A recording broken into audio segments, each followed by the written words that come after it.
All right, hello everybody.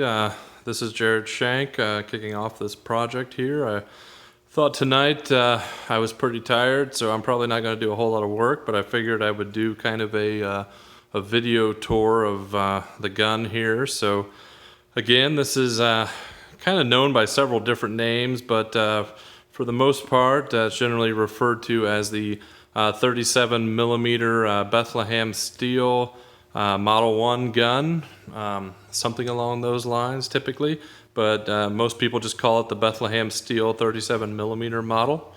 So you're looking at the front right now. Obviously the wheels are off because those need to be replaced, but kind of go over some of the stuff that we're going to have to deal with as we go through the project. One of the items is, with the wonderful weather we have in Ohio, there's a little crack here in the end of the bore on the barrel that we're going to have to weld and fix and sand down before we can finish that portion of it. We have the steel protection plate. Sometimes it's referred to as a splinter plate. Pretty decent shape overall, but you can kind of see these weird little fissure lines here. Those are essentially really small hairline fractures in the shield, just because, again, it's been sitting out in the Ohio winter for decades. So those are also items that we're going to have to get fixed before we can completely refinish the shield, so that we don't have to worry about that breaking up again. We got a hinge down here on this kick plate on the bottom that'll need fixed as well. It's slightly broken. The other hinge is actually in pretty good shape. Move around to the back side. You can see some of the work I've got done where there's not ugly black paint on here. So I'll just go to the whole back, kind of work my way back up here. So this is the rear view looking out. This kind of V shape that converges down here, kind of generically referred to as the trails of the gun. It goes behind the gun. This down here is essentially your spade unit. So this part and this right here would generally push down into the ground once it's fired to help keep the howitzer in position. And this hole right here, there was actually a wood piece that would go in there to help some of the crew members shift the gun left and right. So that's how that worked.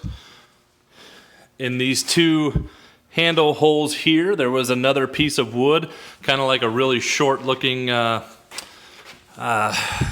don't know what to compare it with, like a broom handle, a shovel handle type object, just rounded off on both ends. You would pull it out of there. It was put in there for storage. And then once you were in a firing position, it would go through these holes back here. And again, you could also pick up the gun, shift it left and right much easier. Moving forward, you can see, oh, and by the way, some of these pieces, like this whole back section, is brass. This whole construction is mostly steel and brass. You can see the identification plate here, July 9th, 1917, from the Bethlehem Steel Company. The company is obviously out of business now. I believe the head CEO of that is someone that most of you have probably heard of, called Charles Schwab. Also long since deceased, but many of his companies and things are still in existence. So that's there. Their company is still technically there, but it is now an industrial museum of the United States. So there's also some really interesting material in their museum. Moving forward, these two brass connector pieces. On this side, you'll notice this round spot here. In this section right here, there was actually a small round seat that sat, and the gunner could sit on that seat and operate the gun. So I'm kind of going to sit in that position just so you can kind of see what this was like. The gun is set to be free right now, so you can see that it can actually move up and down. You might have saw some of the pictures I posted yesterday working on this gunner sight. It used to be black and ugly. It's still a little ugly, but at least it's kind of brass colored. Works just like your standard open sights on a modern firearm. You line up that section on the top, and that's the object you would hit when you fired this. This plate right here is known as the shoulder plate. Somehow through the ages of this thing sitting up at the park, This got turned upside down and painted in place, so this actually needs to be completely flipped. This handle right here had a wood grip on it, so you would have held this with your left hand. This actually would have fitted into your shoulder, just like the butt of a shotgun or a rifle. And then this large plate right here actually caught the brass shells that were coming out of here. They would eject back and hit that plate and then fall on the ground right here so that they didn't interfere with the gunner and the operations. Kind of an interesting tidbit, this gun is known as a semi-automatic gun. Most of you, if you know shooting backgrounds, you know that basically that means every time you pull the trigger, a round's going to go down range, the gun self-cocks itself. So that's what this howitzer, or sorry, I should rephrase that, that's what this cannon did. It had a firing pin mechanism that self-cocked itself each time it fired, so it was known as semi-automatic. Quick tidbit of information, we generally refer to this as a cannon versus a howitzer, because this thing was actually made for direct fire.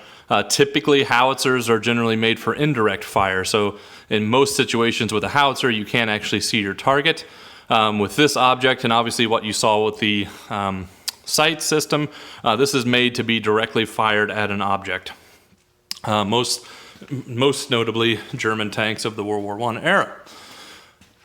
Essentially, you would load your round in here, slam this forward, fire, pull it back, and eject, but this has been demilitarized, so the breech assembly is largely frozen in place and can't be operated without significant work. As we go around to the side, you can kind of see the axle situation. A little rusty, but actually not too bad overall. The wheel hub over here, you might have saw some pictures on, pretty significant piece. Would actually, once the wheels are on, pushes on just like that. You can't get it on past the jack stand right now, but that's on there. It's a 42-inch wood wheel. So again, this is a World War I time frame. A lot of things were still wood. A lot of things were still horse-drawn. So that gives you a little bit of a snapshot of how this gun worked. Kind of, basic quick history of it. These were actually made for the French. They requested a handful of them to be made, sent over to be tested during the war, before we had entered the war as a country. They started testing them. Frankly, they didn't do very well in the test, but I think France was still pretty desperate for anything they could get their hands on that could be used for defense of France. So they ordered anywhere from about 200 to 1,000. The documents I've found are pretty... they're all over the place, so somewhere in that range is what they ordered. Once the company, Bethlehem Steel, started working on them, we entered the war. And at that point in time, the U.S. Army confiscated all that and canceled the orders to France.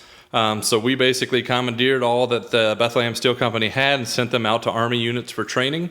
Currently, based on research, it doesn't look like any of these particular models served in combat action with the U.S. Army.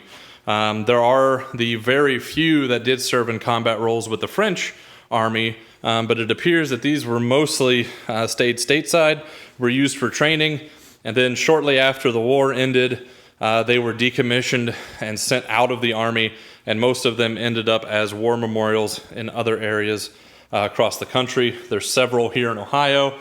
Some of you might have saw the pictures I posted of the Sabina Cemetery. There's one sitting there. There's 3 or 4 more that I think I know of in Ohio, several in Pennsylvania, several in New York.